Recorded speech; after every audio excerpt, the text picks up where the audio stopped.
আজকে আলোচনা করব মীন রাশির 18টা গুণ নিয়ে।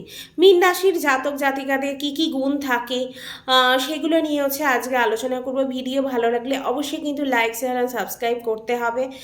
আর জেনে নেব কি কি মীন রাশির জাতক জাতিকাদের গুণ থাকে। এটা চন্দ্র আর লগ্ন দুটো অনুযায়ী আজকে আলোচনা করব মীন রাশিদের কি কি গুণ থাকে। মীন রাশির বেদাংশ অনুযায়ী বেদ শাস্ত্র অনুযায়ী 12 নম্বর রাশি, মালিক দেবগুরু বৃহস্পতি। শুক্র এখানে উচ্চ হয়, বুধ এখানে নিচ হয়, দ্বিস্বভাবের রাশি হয়, জলতত্ত্ব রাশি এরা।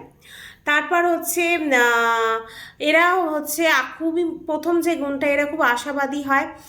তারপর আশাবাদী বা নিরাশা হয়ে যায়। তারপর হট করেই কিন্তু স্যাড হয়ে যায়। তারপর মন নিয়ে নেয় এদের। তারপর কোনো কিছু ব্যাপারে এরা মন দিল, আবার মনটাকে সেই টাইমে নিয়েও নিল, মানে এরকম একটা মনটার ক্ষেত্রেও এদের একটু হয়, মনটা একটু স্টেবল থাকে না এদের, সহজেই কিন্তু স্যাড হয়ে যায় এরা হট করে।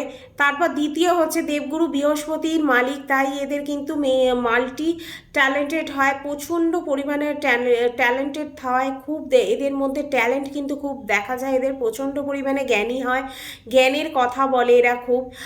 এদের সাথে কথা বললেই বোঝা যাবে এদের প্রচণ্ড পরিমাণে জ্ঞানের কথা।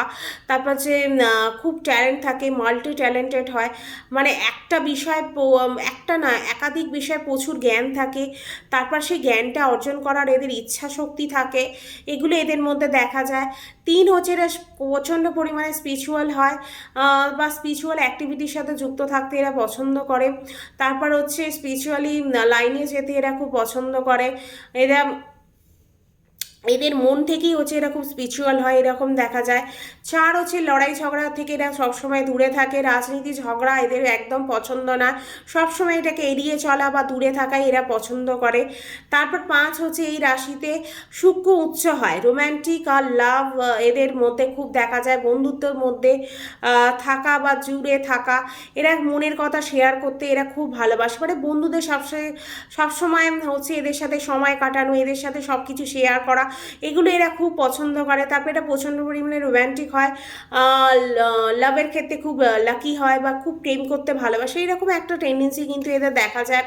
তিন, এদের হিস্ট্রি জানা, পড়া লেখা, কলা সাহিত্যে রুচি থাকে, সঙ্গীতের কলা বা অন্য কোনো কলার ক্ষেত্রে এদের খুব রুচি থাকে, এরা শিখতে ভালোবাসে, সেই বিষয়ের জ্ঞান থাকে, সেটাকে নিয়ে লাইফে এগোতে পারে, বা এইটা থেকে এরা নেম ফেমও কিন্তু কামাতে পারে।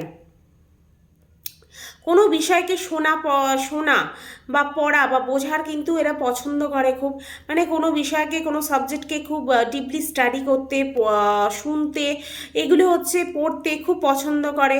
তারপর এদের কলার প্রতি একটা প্রচণ্ড পরিমাণে শখ কিন্তু থাকে, মানে এদের কিছু না কিছু একটা নাচ গান সঙ্গীত আঁকা, কিছু না কিছুর প্রতি এদের কিন্তু একটা ন্যাক থাকে, সেই দিকে একটা টেন্ডেন্সি থাকে, সেটাকে লাইফে নিয়ে কিন্তু এরা এগোয়, এই গুণটা কিন্তু ওদের মধ্যে খুব দেখা যায়।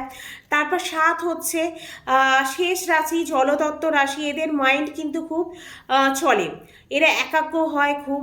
তারপর ভাবতে পারে, কোনো জিনিস নিয়ে ভাবতে বসলে, মানে সেটাকে ঠিক মতো না ভাবলে এদের শান্তি হয় না, মানে কোনো না কোনো সাবজেক্ট নিয়ে ডিপ স্টাডি করতে, সেটাকে নিয়ে ডিপলি ভাবতে এরা খুব ভালোভাবে পারে।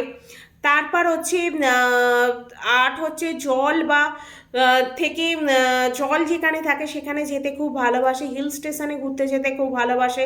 তারপর নেচার এদের খুব পছন্দ হয়, নেচারটাকে এরা খুব ভালোবাসে, এইসব জায়গায় যেতে বা এই নেচারে অনেকক্ষণ বসে টাইম কাটাতে এদের মধ্যে খুব টেন্ডেন্সি থাকে, বা যেখানে জল থাকে সেই সব জায়গায় যেতে খুব ভালোবাসে।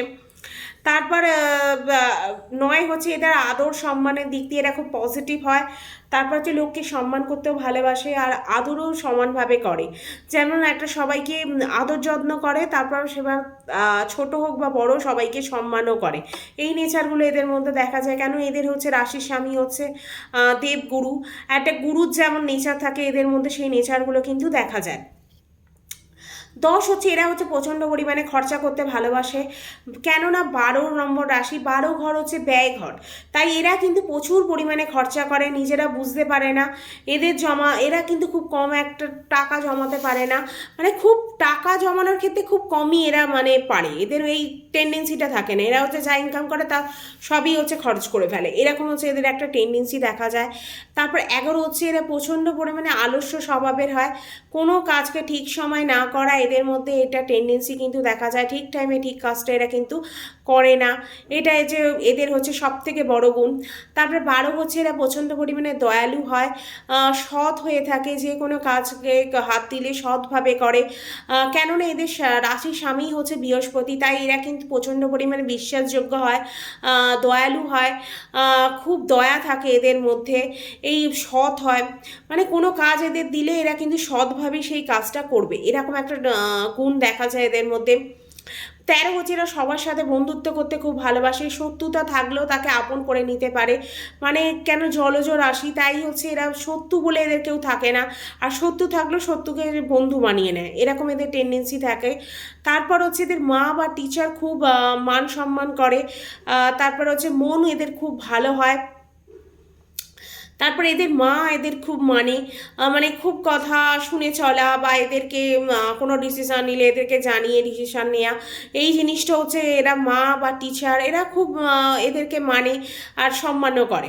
তারপর হচ্ছে 13 হচ্ছে জলতত্ত্ব রাশি, এরা হচ্ছে হঠকারিতা এর মধ্যে একটা টেন্ডেন্সি দেখা যায়, তার জন্য কিন্তু এদের কাজ কিন্তু অনেক সময় খারাপ হয়ে যেতে পারে, বিশ্বাস করে ফেলে লোককে হট করে, তাই জন্য খুব তাড়াতাড়ি কিন্তু এরা বিশ্বাসঘাতকতার একটা এদের লাইফও হয়ে থাকে, মানে এরা হট করেই হচ্ছে লোককে খুব বিশ্বাস করে অনেক কিছু বলে ফেলে, তারপরে কিন্তু এদের সাথে কিন্তু বিশ্বাসঘাতকতা হয়ে যায়, এই সব টেন্ডেন্সি কিন্তু এদের মধ্যে দেখা যায়। খুব সাবধানে মীন রাশির কিন্তু কথাবার্তা বলা উচিত, সবাইকে বিশ্বাস করা উচিত না, তাহলে কিন্তু লাইফে বিরাট প্রবলেমের সম্মুখীন কিন্তু হতে পারেন।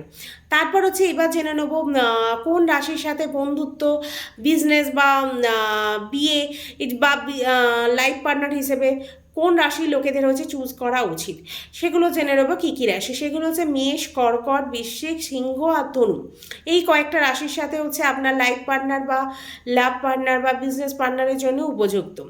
এবার জেনে নেব কোন বছর থেকে আপনি স্ট্রাগল করবেন বা কোন বছরে গিয়ে আপনি এস্টাবলিশড হতে পারবেন। 27 থেকে 38 সালের মধ্যে কোনো বড় কিন্তু পরিবর্তন আসতে পারে আপনার লাইফে, অনেক কিছু প্রাপ্ত করে ফেলবেন। 27 থেকে 38 বছরের মধ্যে ছোট বয়সেই বড় ড্রিমস থাকে আপনার, আপনি খুব ভাবতে পারেন, আর সেই ড্রিমসটাকে পূর্ণ করার জন্য প্রচণ্ড পরিমাণে এফর্টও দেন, এটা দেখা যায় মীন রাশির মধ্যে। তারপরে এবার জেনে নেব কোন কোন রাশি হচ্ছে আপনার শত্রু রাশি, যেই রাশিগুলোর থেকে আপনার দূরে থাকা উচিত, বিয়ে, বিজনেস বা কোনো রকমই এদের আপনাদের জন্য উপযুক্ত নয়, সেটা হচ্ছে কোন কোন রাশি, সেগুলো হচ্ছে বৃষ, তুলা আর মকর, এই 3টে রাশি হচ্ছে আপনাদের জন্য একদমই উপযুক্ত নয়, ওঠা বসা ঘোরাফেরা, বিয়ে বা প্রেম বা বিজনেস কোনো জন্যই কিন্তু এরা উপযুক্ত হয় না আপনার জন্য। আজকে হচ্ছে আলোচনা করলাম মীন রাশির 18টা গুণ নিয়ে। ভিডিও ভালো লাগলে অবশ্যই কিন্তু লাইক, শেয়ার অ্যান্ড সাবস্ক্রাইব করবেন, আর আজকে ভিডিওটা এখানেই শেষ করব।